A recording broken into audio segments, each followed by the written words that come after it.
Welcome back, everybody. We are Comics Kings, and we're here once again to talk about some of our favorite comic books. I am Michael. Stefan. Brandon! How's it going, everybody? Thank you, Brandon, for hosting once again this phenomenal read. We are going to be reading Ultimates Volume 1 from Mark Millar and Brian Hitch. Such a great team. What did everyone think of this book before we jump in? I loved it. Okay. I loved it. I remember when I was reading, or I was trying to get into the Ultimate Universe. I asked, I was like, "Yo, what's a good Marvel book to read?" And he was like, "Yo, you got to do the Ultimates." And I was like, "Yo, I'm down." And he kind of explained how the Avengers movie was loosely based off of it, so I was already kind of hooked. And I jumped in and I dug it and I read it digitally. And then I went hunting with a friend and I saw all of these in dollar bins. And I was like, "Oh, the single wishes!" Like, Steph, you'd be so proud. And we're like, did we just become best friends? We had like that kind of moment. Steph, what about you, brother? I love it. I love it. Yeah, I love Ultimates. I read this shortly after like issue 1 came out on the stands, but like that I had been following the Ultimate Universe, but it was like once the Ultimates came out, it kind of clicked with me as to what the Ultimate Universe was, and I feel like it's the most ultimate thing of the line, out of the X-Men. It might not be the best, but it's the most ultimate. And I loved it. It was like the reimagining of the Avengers for like modern day times. It was pretty cool. I dug it. Brian Hitch on art.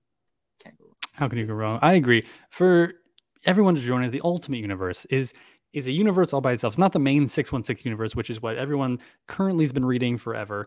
That if you're reading comics right now, that's the main universe that it's in. This is the Ultimate Universe. This is completely different. This was Marvel's idea of trying to get people into comics again.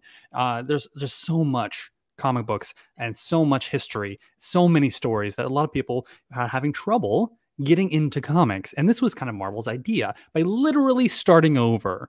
It didn't interrupt the main universe. That kept going. So all the longtime fans can keep going with this. If you're brand new, you can jump into this. So you don't need a new 52 it. That's basically they don't need a new 52 it. Yeah. This is its own separate thing. You got Spider-Man, X-Men, Fantastic Four, and then their version of the Avengers, which were they called the Ultimates, which is what we're reading today. So this is exactly what it is. I guess we'll just jump right in.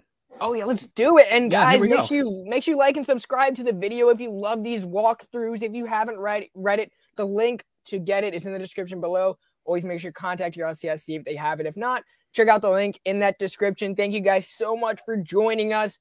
This show is awesome. So join us as we dive deep into this book. Let's take it away, Michael. I'm so excited. Let's do this. Okay. When we start off, we open up the first page. We are looking at war. Like straight up, the first few pages are just World War II. We're in World War II. There is straight violence. We're getting to know some people on this aircraft, some parachuters going in. We see some shadowy figure, them talking to him inside the plane. We don't know exactly what it is yet, but he seems pretty important. And as we continue on, we follow the parachuters out into war. We see that they are going over Germany. This is World War II. This is the heart and in the middle of battle. This is the culmination of World War II. Here we go. And they're trying, it looks like this very futuristic building, which is very out of place for World War II. Come on, Brian Hitch. What is going on? We're already confused. And as we go on, we see the most brutalness of war. I think a lot of this, from side note, I think a lot of this probably came from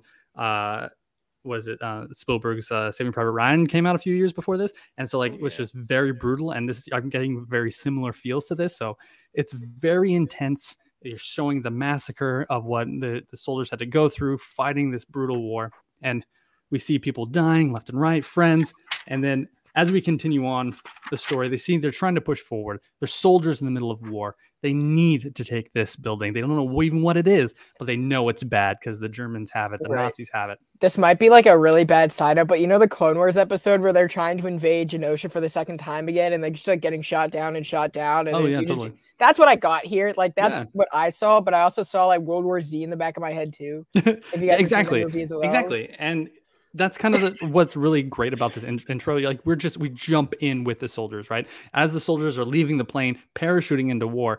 That's where we are too. We're getting it for first glance of what World War II definitely seems like.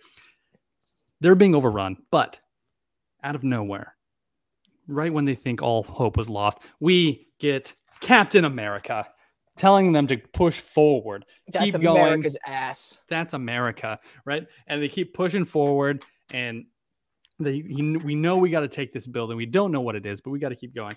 And everyone's inspired by Cap, of course. That's his true power, inspiration. And then he gets everyone going. He's forcing his way through. There's this rocket. They need to stop it, but no one can get to it. But you know who can? Captain America. The man. Yes. As they go on, he knows that this is probably the end of him, but he has to do this. This has to be done. If this rocket gets off and hits anything, the world's going to pretty much be destroyed. And so the only hope is Captain America. So he jumps on the rocket and it explodes. It explodes. And all the soldiers think that he's gone. He sacrificed himself, stopped the war. They end up taking the facility, but they lost their hero. They lost their motivation. But we see that his body was actually thrown into the ocean. Alive? I don't know. We'll see. Yeah, and our boy Tony Stark is on vacation. Yeah, he's on vacation. And yeah, we time jump to the at the time the main timeline, which was 2001 and 2022, sorry. 2002, excuse me. And yeah, we find Tony Stark on vacation, but he's being called back for some reason. And so this is very, very beginning Tony Stark, where he has all the arrogance in the world and all the money to spend in the world. And so, of course, he's having a team building meeting on Everest. So that's fine. But he's like, you know what? We got to turn back. Well, wait, I mean, where else would you guys have it? I mean, I would do like a team building at like Disneyland, but I don't know, like Disneyland. You know, of course. That would have been a little counterintuitive to do it with. I don't know. Steph, if you could have a team meeting, where would you do? What is your most ideal place for a team meeting? I don't know. You got to. Somewhere cool. Library or something. Yeah. No. Maybe like Camelot or you know what? Otherworld maybe? Krakoa? Otherworld. Yeah, Krakoa probably. If they allow me on there. I get a day pass or something. Yeah. Your Disney Fast Pass on Krakoa, Michael. Sure, I'd be down. As the story continues, we are seeing kind of like city devastation. We're in New York. We see a lot of battle damage. Something has happened. We hear voices talking to, and we get our first glance at who we will know from now times is Nick Fury. But this was very different at the time. This is very different. Millar and Hitch made Nick Fury look more like Samuel L. Jackson. So this was a very, very big thing. This is a different universe. But as everyone else knows now, that's kind of how Nick Fury is. So this is where it began. This is the first incarnation of him. And he's talking to Bruce Banner, the Hulk. And he's already Hulk in this universe. He's already been doing, that's what they're talking about. That's what the devastation's about. He's like, yeah, I know I screwed up. And, but Nick Fury has his plans, right? He sees the benefits of having Bruce Banner on his side, but he's going to control him a little bit. And so that's where they're talking. There's plans, there's stuff going on. And Nick Fury has an idea, just very much like the beginning of the MCU. He has an idea. He has a plan. He wants to build a team. And as we keep going, he's looking for research. He's trying to build he's trying to make superhumans. And the Hulk's already one of them. Spider-Man already exists here. Same with the Fantastic Four. And also, as we continue on, he has some other researchers like Hank Pym and Janet Van Dyne, the Wasp and Ant-Man. But in this one, he's more along the lines of Giant Man is what his big purpose is. Right. And, that was a cool ad, by the way, Steph. That was very cool. Some Atlantis ad, classic. These ads, I'm not going to lie. These ads are literally from like the year after I was born. So it's like, they're very, I don't want to say they're nostalgic to me, but they feel like, I don't know. They feel a part of me, even though they never were. I won't question. I'm not going to throw that in there. As we go, we see the new Iron Man suit. We see that first off, actually, there's tension between Janet and Hank a little bit. They're married, right? They're together. They're scientists. They're researching. Hank has all these ideas about working with ants. Janet's like, this kind of small fries. You have this like growth serum. Why don't you use that? It's a whole big thing. But, they kind of work it out that Tony Stark has been in contact with him, and so has Nick Fury. But as we continue on, we see Iron Man in his cool Ultimates armor, his very first incarnation of his Ultimate armor. He's back at, Stark Industry headquarters, his own apartment. I love this take of it too. Like his fur, like he's all gooey. Like they try to make him like super realistic. Like this is what he has to do if he's gonna have this Iron Man armor. He has to have some sort of, shock absorb Serious system, stuff. right? Yeah. Yeah, it's really cool. Yeah, It's like really, what do really you cool. guys let's talk about this for a little bit. What do you guys think of this costume? Like when you guys were reading it specifically off the shelves, what was your first initial thoughts? I thought it was amazing because it was so realistic. The fact that someone took so much thought into put, like, it wouldn't be so easy for a man to put on some robotic suit and do these amazing feats. There would probably be some complications, put on a suit like this at the time. This is 20 years ago. It's true. It's true though. No, like I loved it too. First off, it was a break from the norm, right? Yes. Iron Man always had all these different suits, right? So this was not do anything out of the out of the well house for us. Like cool, he has another suit, but the detailing, like Steph was saying, the detailing in this was just amazing. It's very bulky, right? It's very bulky. There's a lot to it. It seems like a first incarnation, which again is the point of this story, this universe, is that we're back at the beginning. There's no such thing as the Avengers. There's no such thing as teamwork between them, right? They don't know each other yet. This is great. Right. I guess like if you're a new reader and this is your first Avengers comic, you get to see the working pieces to how these guys are playing in with each other. Yeah. If you're a long-time reader, it's another perspective. It's like more of a what if this book came out again kind of thing, because a lot of us, even like nowadays, we find it very complicated to find older Silver Age stories of their origins, right? But also it's like it's meant for that time period where like you had to explain their powers, because at the time, right, they weren't like mythology. Like this is like American or a worldwide mythology at this point. These heroes, right? You hear Mr. Fantastic, okay, he's a Marvel character. You hear Batman, okay, he's a DC character. Spider-Man, everyone knows. Even if you don't know Spider-Man, you know what he can do, right? Yeah, it's true. And this was kind of like, it's starting over. It's starting at the very beginning, which I really, really loved. So we're getting all these characters fresh, updated. I think that was the big thing that Brandon, I think you were touching on a little bit, is that these are updated characters. They feel more relevant now. You kind of get a better understanding of where they came from in a more modern setting. So this is really cool. Yes. As we continue, Tony Stark is talking to he got called back home. He is talking to Nick Fury. Again, plans are being made, and here's the fruition of where these are coming from. He wants him to join his team. Tony Stark's like, I don't have time. I have a lot going on. But he said there's a lot. He wants you to join his, wants to be part of this thing going on. And he's like, I have a lot going on. Tony Stark's a busy man. He's a lot going on. We jump forward to I always can't ever pronounce the name of their base, but the Triskelion. Traxalian, thank you. It's the Ultimate's Shield's base in the Ultimate Universe. It's in Manhattan. We see Bruce Banner being joined there, being escorted, and he's about to see a lot of new things he's not seen before. Fury's been explaining to him everything that's going on, and he's finally getting to see it for himself. We're seeing Hank Pym here. He has a demonstration of his power set, of what he's been working on. The Stark Expo. Kind of, yeah. And they 2002. Yeah. They don't really know what's about to happen. Hank's very, he's like, I got this. This is great. He's a dick, basically. He's not the greatest of individuals in this story. But he's gonna show it off. He's gonna push himself. Janet's just like, no, just show him what we were gonna do. Don't go. He's like, no, I can push past what we're gonna do. Watch this. And he makes a big deal about it. Lights shut off, power goes out, everyone's panicking, and then all of a sudden we have a giant naked man in the facility, and we get Giant Man. Here we go. Giant Man. This is what Janet told him to show to Nick Fury, to say that, hey, he is someone that we can be used. Don't this is censor us, technology. YouTube. I know, yeah. Sorry. It's just Giant. It's okay.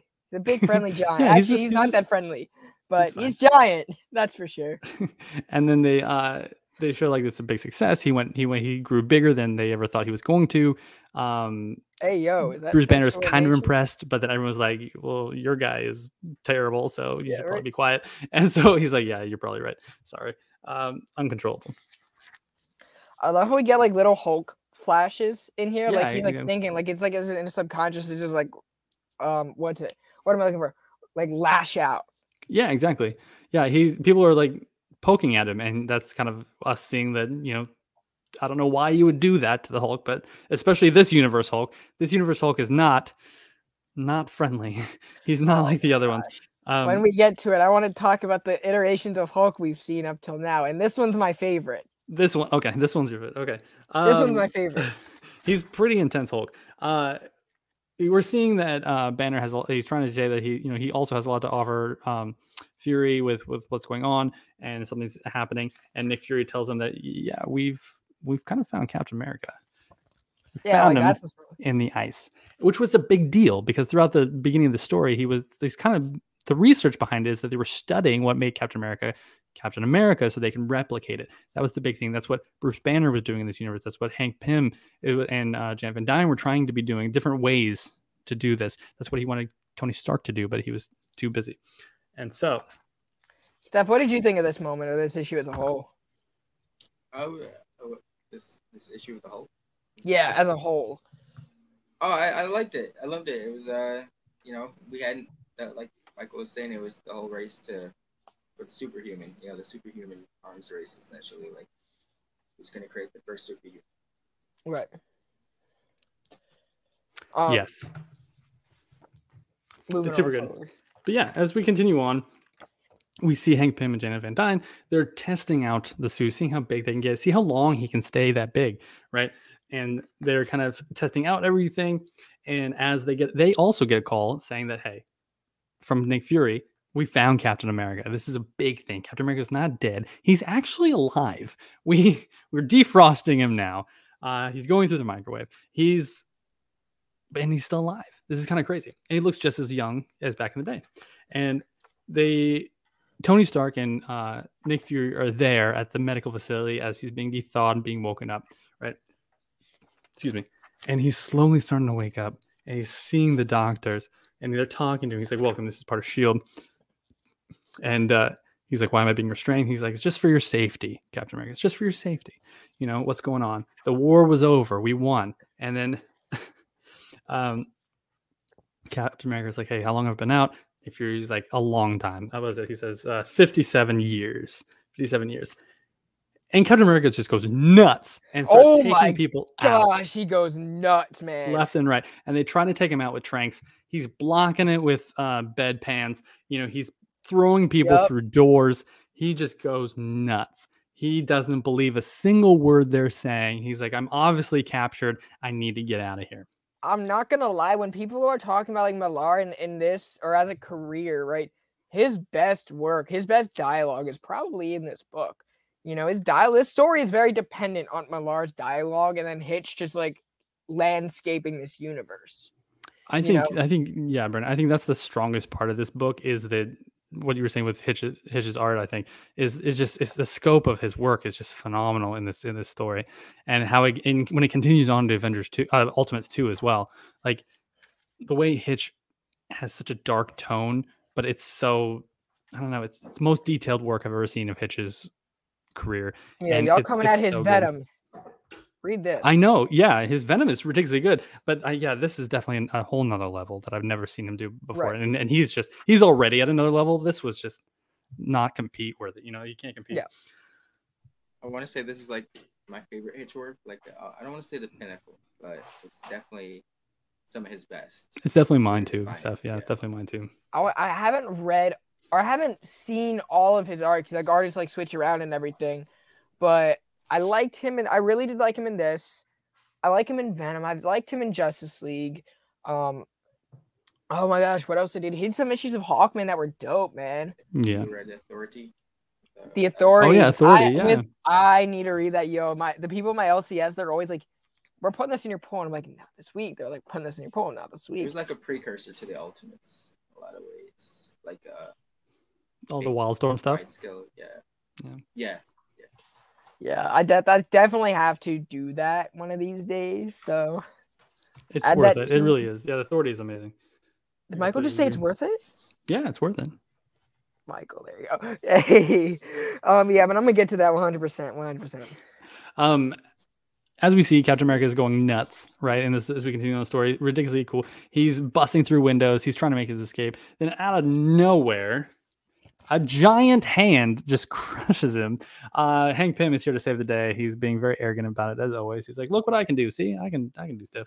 He's like, yeah, y'all didn't have this in 1957. I know, you? yeah. Good luck. Or 1942, whatever. He was like, yeah, 1942. That caused Captain America obviously to calm down a little bit. And they obviously were able to talk him down, because the next time we see Captain America, he's with Fury. He's apologizing for what was going on. He obviously has seen the truth. He understands that he's been in the ice frozen and the war is over and a lot of time has passed. If you guys want the biggest plot hole to this series, is Janet and Hank have never been arrested for public nudity. No, well, they're superheroes. That's the biggest plot hole. They get a pass, man. But tell that to most superheroes are half naked anyways, especially during this time, before this time. So I think most superheroes just get a pass. Yeah, but now they're like butt naked, like, you know. Yeah, it's true. It's true. I mean, her wings like cover half of her butt, but it's okay. But I mean, come on. You mean to tell me Giant Man is not gonna get in trouble? No, he's covering up or something. He's one hand in it or something. I don't know. But as we continue on the story, that's Nick Fury's giving Captain America a little bit of taste of what he's lost, because he's visiting one of his old friends that we saw, which was Bucky. We're seeing a very old. This is in the main universe. This is Bucky Barnes. This is Winter Soldier. He does not, go through the serum. Winter wasn't a thing in at this time. No, this was not a thing. Yes, and then also Bucky wasn't around during this time. Yeah, it wasn't a thing. Came what, 4 years later? 2006. It was like 2004 or 5. Yeah, 4 or 5. Yeah. 6. Yeah, I trust you. Yeah. But yeah, so life has gone on. Captain America's girlfriend at the wartime has also moved on with his best friend Bucky. They're together, and that was a hit. They don't, a lot of emotions going on. This is a very emotional 2 pages, very, very emotional, but good. It's giving a lot of good character development, showing that Captain America can, let go. This is real. Right. He has really no ties anymore to his old life. He needs to move on. After rereading this, and looking at this sequence, Steph and I recently had the pleasure of talking with Terry Dodson and Matt Fraction, which was honestly like the best experience that I think that both of us have had. But what Dodson was talking about is, as an artist, you control the lens, right? You control like the scope of the story. And this sequence was like, you just see so many like zoomed in moments where Hitch wants to capture the emotion, right? He wants to draw like that solemn look on Bucky, right? Or his wife, right? Or he wants to zoom out, right? And show like the sunlight coming into the room, and really like set that kind of tone for the book, which I thought like I appreciate now, having Dodson explain that or walk us through that, which was definitely a great experience. Yeah, it's beautiful. Yeah, also, Fraction said Emma and Scott are better, so confirmed.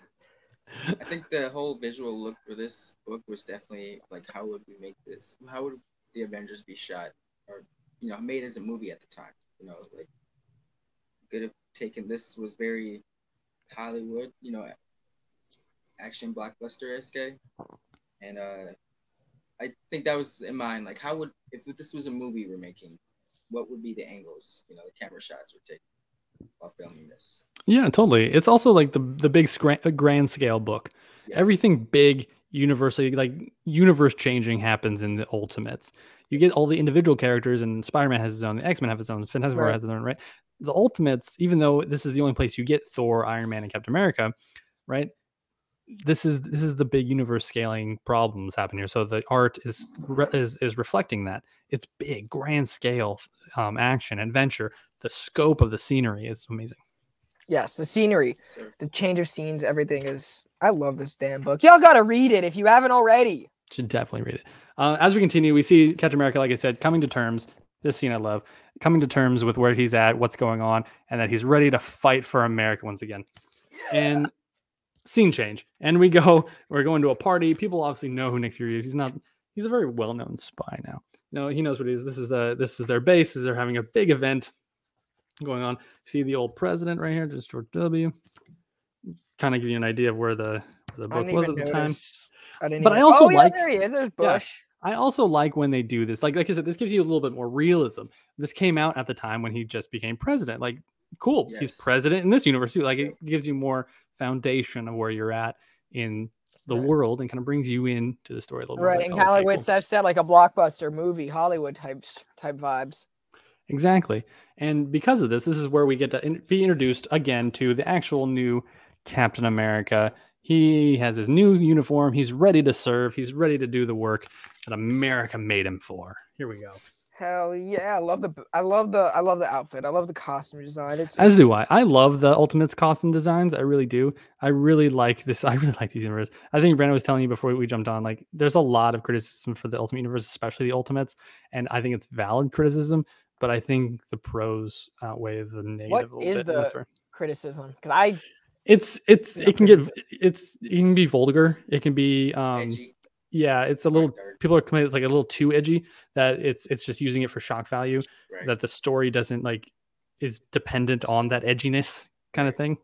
They're wrong. They make great points, but they're just terribly wrong. There is also the incestuous thing later in Ultimate. Well, yeah, but that I can't defend either. Like, that was probably a mistake. But yeah, we can go without that. I mean, shoot. But it had Joe Madeira on the art, so there we go. That helped. That helped, right? Steph loves Joe Madeira. I also love Joe Madeira. Do you like Joe Madeira's stuff? Yeah, definitely. Battle Chasers and Kenny X-Men. Battle Chasers, yeah. I have such a love-hate relationship with Joe Madeira because I always get ridiculously excited when I see him in a book, and then 2 issues later he's gone, right? Yeah. So it makes me so upset. But looking back at Battle Chasers release schedule, because there were so many delays, I thought there's so few amount of issues. Yeah. For how long it was solicited, years, and there's only 10 issues.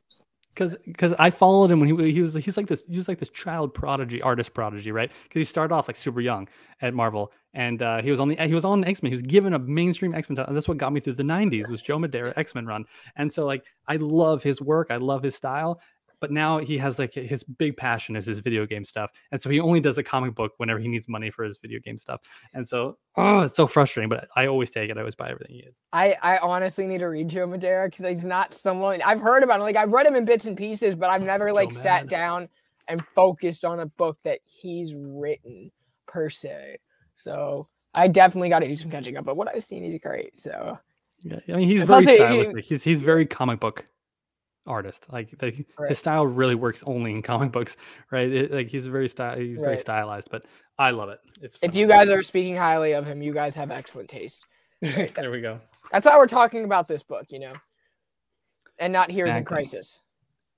Sorry, not Tom. Heroes in Crisis. Again, the beautiful art though. That man was phenomenal. Yeah, but he took 20,000 years to make it. Beautiful book. My man, I could have gone into the vault, came out alive, and he would have still been drawing that first issue. Yeah, well, I can't argue. Worth it, yeah. You got the flowers, Heroes in Crisis flowers. Yeah, but they were beautiful flowers. They were well done. That's what I said. They were beautiful flowers. Yeah, exactly. As we continue on, Captain America is with the Wasp right now. They are walking through the streets, kind of discussing what's going on in the world and how things are going.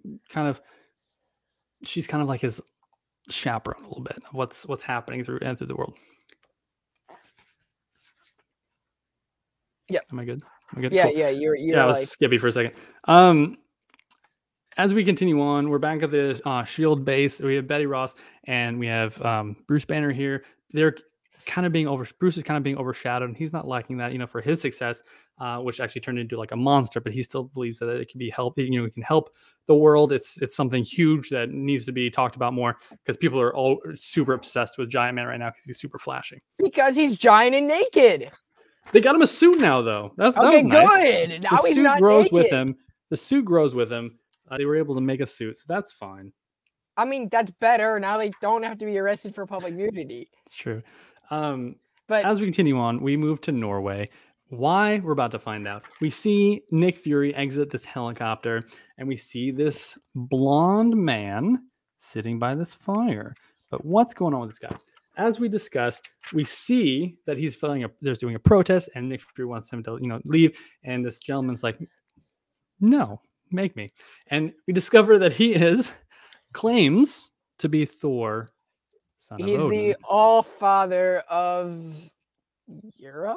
And no one believes him. Hey! He thinks he's this crazy man. Steph, can you lift it? You're worthy. Oh, I'm sure he's worthy. I'm sure. No, you're worthy.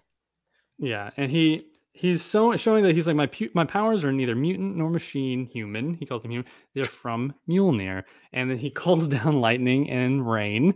And Napier's like, that's just a quits. And then so there was a weather pattern in here. You're just a crazy person. I love his ear piercings. His ear piercings are solid. He's like, that's fine. Believe what you want. I don't have to prove myself to anybody. I know who I am. And as we continue, so we have the main big three. We have Captain America now. We have the introduction of Thor. We have Iron Man. We have the Avengers or Ultimates in this universe coming together very, very well. Yeah. Wait, wasn't this the issue where they were talking about who would like play them if they were a movie? Yeah, this is the issue where they're talking about that. Yeah, it is actually. Yeah. Oh, I lost my place. Yeah. He's talking with Janet. Captain America says Bruce Lee. Who's Bruce Lee? Yeah. And I love that the stuff in here. That's really Tony Stark would be like Johnny Depp, he said. Yeah, exactly. And he's like, I would be none other than Sam. He's like, who's Brad Pitt? He's like, well, what are you serious? My God, this might not be such a disaster after all. Yeah. Or he was like, Brad Pitt could play Captain America. That's what he was saying. This is great because they're kind of like really the Ultimates are like kind of getting together and like building rapport with each other, which is great. However, Bruce Banner is being made fun of a little bit, and he is all about needing respect, and no one seems to respect him or his work or what he's doing. So he kind of like rushes out. You kind of see him getting more angry. You know, he's frustrated, building that anger as we go on. He's out in the rain. He doesn't know what he's doing. He's kind of lost. And then he kind of starts going on into a convulsion. Something's happening to him. He doesn't understand. He's not feeling very well and gets thrown to the curb. So next we see he's in an ambulance. They're trying to revive him. He had passed out. This seems like a mistake. And as we can see, it was, because all of a sudden his eyes burst open. Well, he was calling Betty. Yeah, he was calling Betty, and Betty. She was out with her new boyfriend because they broke up. Yeah. And yeah. Yes, again, very possessive. I think that was another big criticism of this series. I forget it because they show a lot of later on. There's a lot of there's a lot of domestic abuse, and which is not why any of us. Well, I think like when you're talking about an issue like that, I think like you can't not say that if you're trying to make a book that is for everybody, you have to include human issues, right? Yeah. And I've worked in a law office where we got a lot of domestic violence cases, right, coming through our office, but it's like it's more common than people realize, right? And it's a shame, you know, but it happens. And I feel like a lot of times, like in fiction, I think that speaks to people, right? Because it gives you that if you don't like it because it makes you feel uncomfortable, well, that's more uncomfortable for somebody to live through. Exactly. Right. These characters are making you uncomfortable. Take that as a lesson not to do it or to be aware of that, you know? So that's how I see it. Like, I think like it's very necessary in fiction when you're speaking about real worlders, tell it how it is. Exactly. And all these characters are flawed. They all are extremely flawed in this universe. There's a lot of extreme amount of arrogance and ignorance in this series, especially of all the heroes. And I think that kind of added to the story as well, I believe as well. But like, yeah. Anyways, we see something going on with Banner. As all Marvel heroes know, this is not good. This is not a good sign. Next thing we see is a giant hand punching through the ambulance.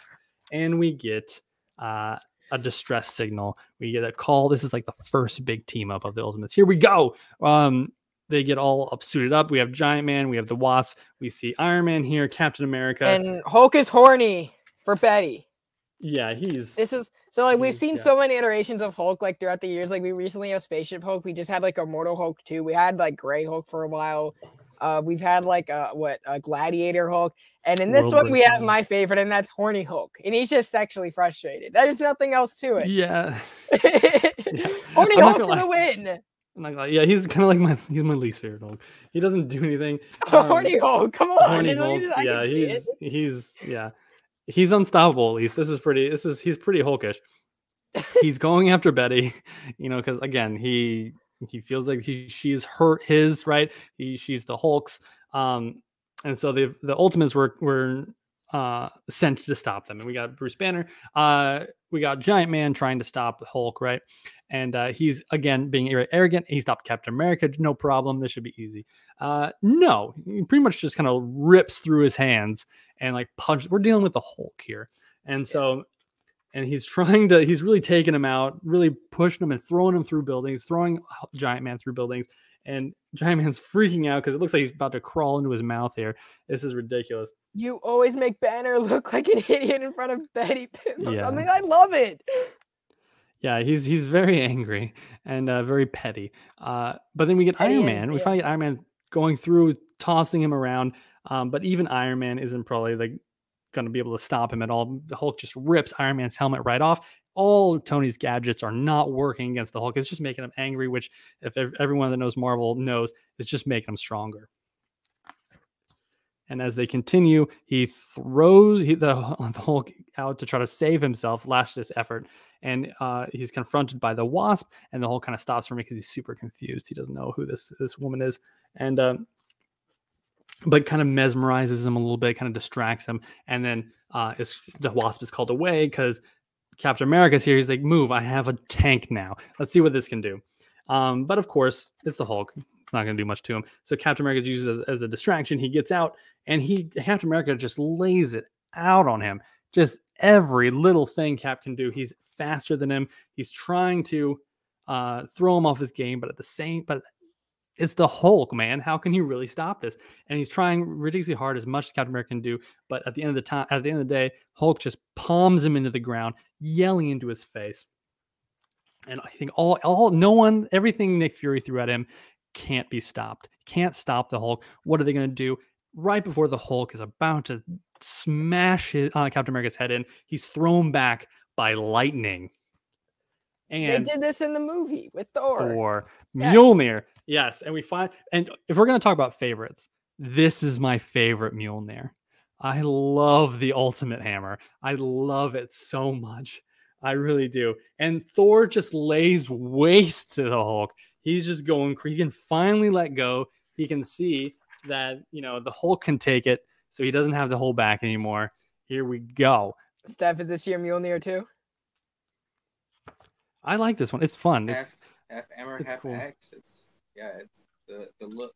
Yeah, it's badass. It reminds me. I mean, I think that's kind of like a little bit of what they were kind of going for with MCU Stormbreaker, a little bit, right? Yeah.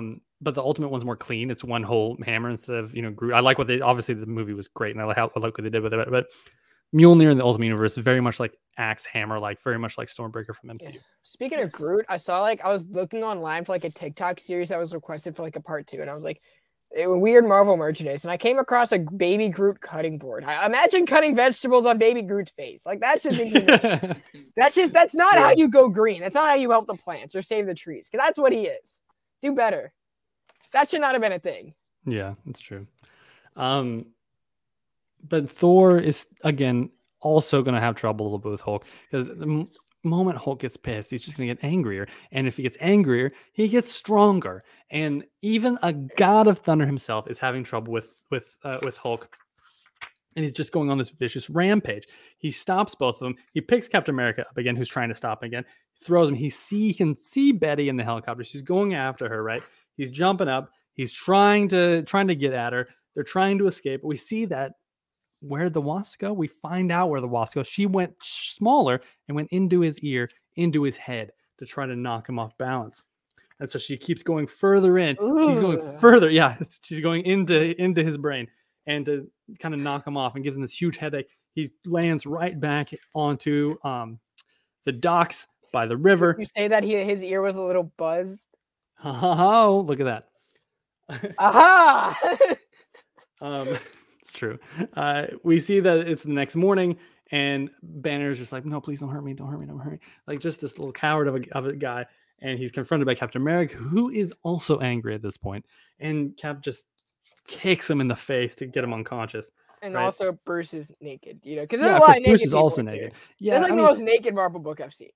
Again, they're trying to go for realism. If someone grew that exponentially, especially Giant Man, especially Hulk, their clothes aren't made for that, so they're going to break off. But yes, we eventually see that they get at least we know growable heroes clothes. ain't shy, Yeah, they're not. They're fine.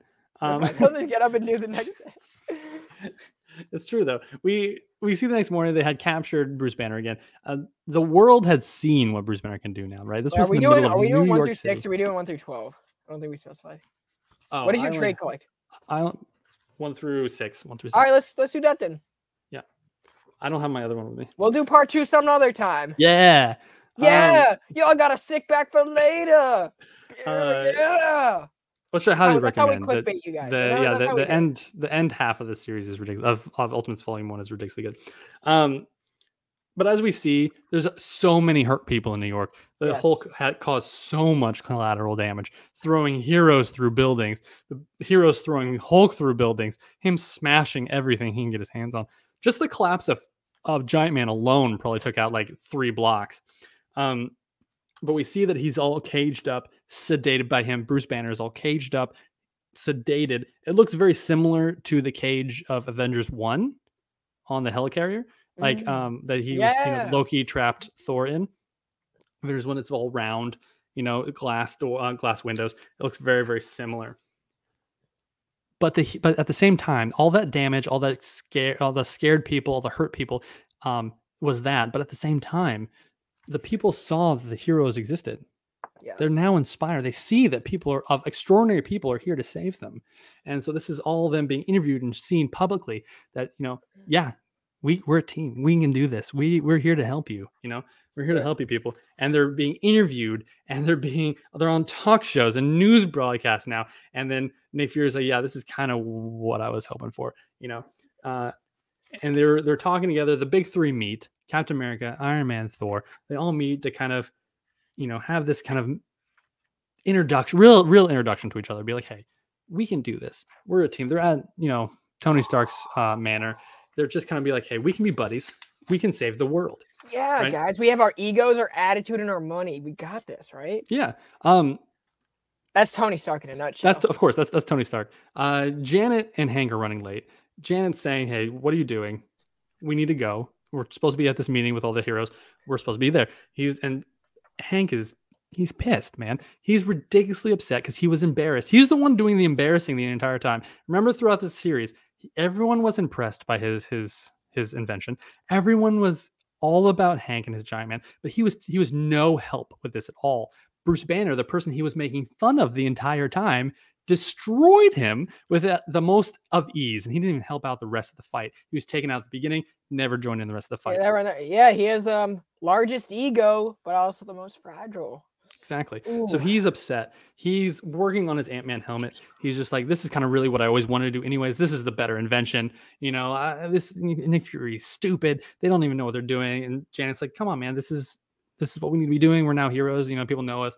And he's like, I love Janet in this book. Yeah. They made her a mutant in here too, which is kind of crazy. She's actually a mutant. And she's like, he's like, I'll tell everyone you're a mutant. Because in this universe right now, at this time, mutants are just kind of like going into the limelight, right? They're being all just being known about what's going on with mutants. So she was trying to hide it. Did Ultimate X-Men come out along with ASM, or not ASM, USM, or did it come out like when the Ultimates like a month or 2 later? Yeah, Spider-Man was first, and then X-Men came out. Yeah. And so X-Men was what, like 6? If a month later, so probably what, 5, 6 issues behind, an arc behind for Ultimates. For Ultimate X-Men and Ultimate Spider-Man. Because Ultimate Spider-Man was on issue 34 by the time that this book was coming out. I don't think it's that far behind, but later I don't think it was that far behind. Mark They're very close. So consistent. Okay, I just wanted to put that together so when I'm reading it, like, I can know. Ultimates came out like what was it? Like a year. Was it early 2002 or was it end of 2002? I want to say end of 2002. Oh, you know what? This one came out August 2022. Beginning. Or no, August 2002. I'm so sorry. 2002. Yeah, I made this mistake earlier. But yeah, so that's kind of the thing right now. Mutants are just being shown in the world. The prejudice against mutants are growing and growing and growing. So Janet wants to not let anyone know that. Janet and Hank start arguing intensely. He's insulting her. He's just upset and angry at himself, really, but he's taking it out on Janet. And then he gets to a boiling point and he hits her just right in the face. And he shouldn't obviously not have done that. That was terrible. And he knows that, but it's done. And she starts fighting back, which makes him more angry. And we zoom back right at the last hit. We zoom out to the Avengers meeting. and they're really kind of like getting to know each other, and they're like, yeah, you know, we're heroes, right? They're really gonna be like, you know what, we can do this, we can bring the world peace. And then we go back to the fight with Hank and Janet, a very cool juxtaposition like, between them. Exactly. Right. Like, okay, like this is what we want to be, but this is what's going on behind the scenes. Exactly. Yeah. What the people are going to see us as, about who we really are, kind of thing. They're fighting. Janet and Hank are fighting with each other, like physically hurting each other. Janet shrinks down and starts zapping him. Hank grabs his Spray. I think it's bug repellent. Bug spray. Oh. And No. douses her with it. Yeah. And he's being ridiculously evil right now. He's just out for vengeance right now. Yeah, he's like, in the worst way. Don't do this, man. He puts on his Ant-Man helmet and just sends these ants after her, and it's just terrifying. It's just completely wrong on so many levels. As we go back, we're seeing that Iron Man and Captain America and Thor are really getting to the nuts and bolts of what they want to do and how they can do this. And it's kind of like just like a boys' night kind of thing. Like it's such a contrast. Like I said, it's contrast to what's going on with Hank and Janet. No idea. They have no idea what's going on. They think the world's going to be great now. Look at the shine. The sunshine is happening, right? The clouds are parting. We're going to be the heroes of the world. And then we go back to Hank, you know, just kind of under the realization of exactly what he just did, right? And that's where we leave us on book one. Tony reveals he had that inoperable brain tumor. Oh yeah, he has that brain tumor. That's why he wanted to be that was his motivation to be in a superhero in the Ultimate Universe. Which is actually a big thing. If you continue on with the Ultimates, like towards the end of the series in general, like before the Ultimate Universe crashes down and upon itself, that actually becomes a thing later on. The Ultimate Universe gets weird, but it's good. It's a good weird. Yeah. But that's where we leave. That's where we leave book one. Right. Half of the first volume is, you know, a good contrast of hope and heroes to, you know, the realities of life sometimes, the tragicness of life sometimes. So right. The skeletons in the closet compared to light of day. Yeah. It was an excellent first arc. May not seem like big things now because it's kind of like the norm, but at the time that was revolutionary, you know.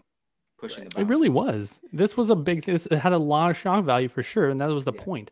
It was showing you what a person, all the stress and the hangups that each person would have to be and go through to be, you know, these kind of hero people. Like before this, heroes were like these like pinnacles of good, right? Like very rarely did they have any stupid stuff, personality, yeah, like character development, right? Like they rarely made like actual human mistakes.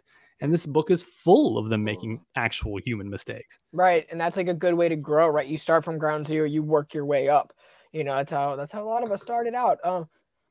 Steph, you said like how this would not, like the shock value was really important. And I think it still remains that same shock value, or at least that's what I felt. Maybe not to the degree because it was like coming out on stands and there's that new comic book day hype. But sure. And a lot of times, especially in Marvel comics today, we're not getting used to what these characters are doing on a day-to-day basis, right? We just kind of see what the next big event is, right? Or I guess now that we're in Judgment Day, Reckoning War, all of that, Krakoa Age, so we're not really seeing like these characters develop as much. But like this is like if you want to read this now, you'll still have like those same refresh, like wow, like what, like. You know, because they give like a lot of perspectives that like you don't even think about until it's like it's in the page. There's more substance in this story than there is in like 30 issue runs. It's big. Yeah, it's a big story. It's a lot. Before jumping into it, definitely fair warning. This is pretty trigger heavy. It really is. I should have started with that at the beginning of the video. Yeah, probably. It's pretty trigger heavy. All the Ultimate Universe is. They deal with a lot of big social issues that happen, you know, within humanity, and they really spotlight them and show them to their full extent. The camera doesn't pan away; it doesn't cut scene; it shows them, and I think it's a very unique telling of comic book superheroes. Do you guys think they belong in there? Like, that there is a place for that? What am I trying to say? Is there a place for like those kind of social issues to be brought in the way that this book did? I did not articulate that well. I mean, no, I completely agree. Yes, I think there should be. I like that they did this in its own universe, though.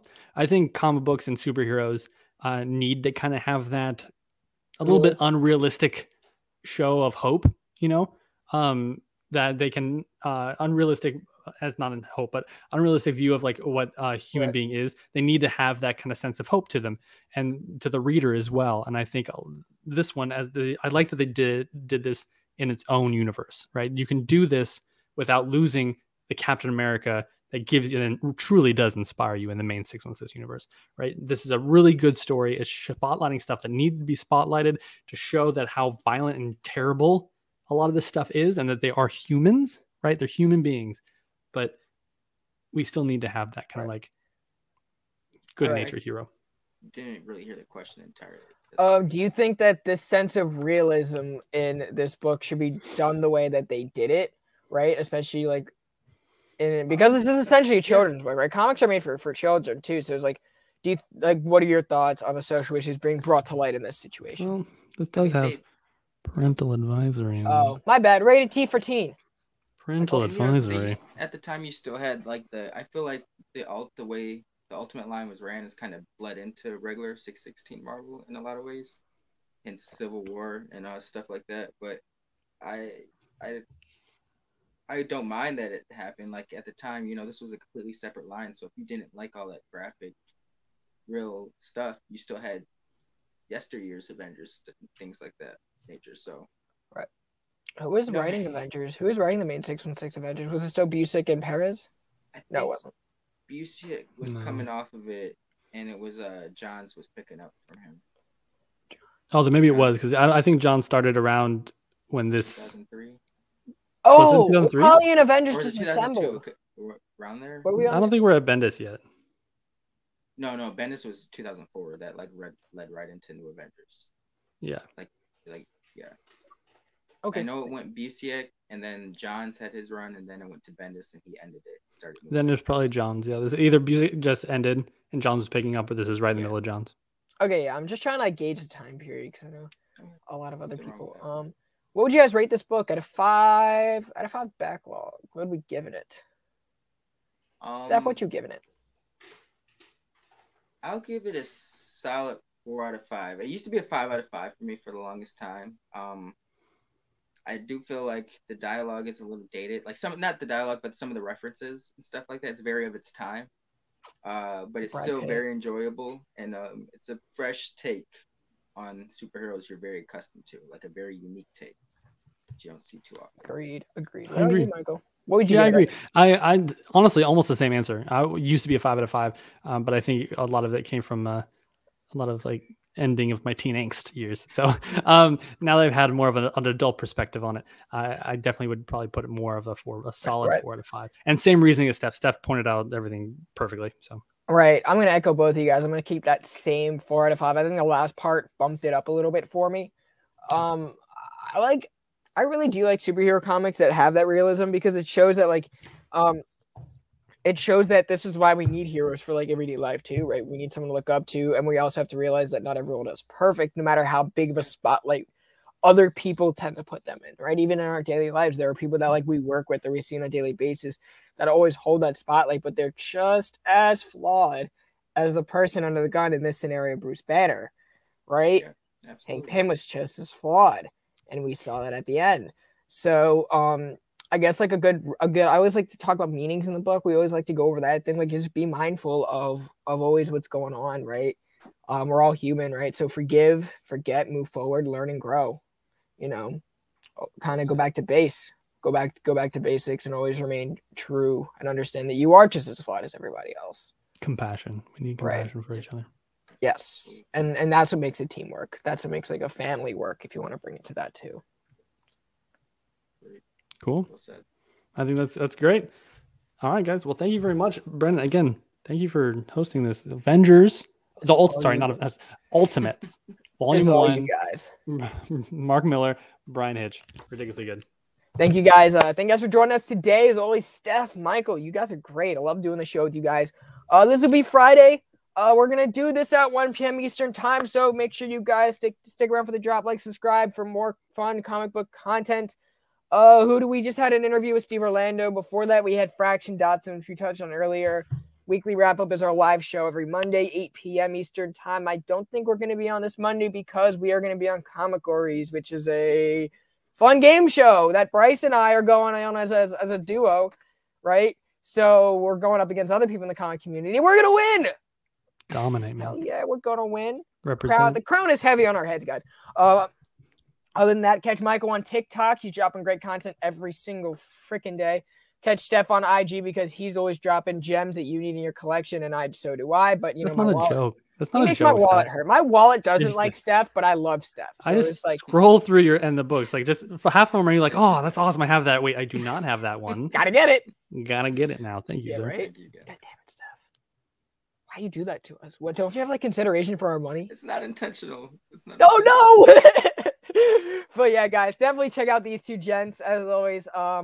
Instagram for all of our notifications as well. Thank you guys so much. You guys are the best. Take care, you guys. Station.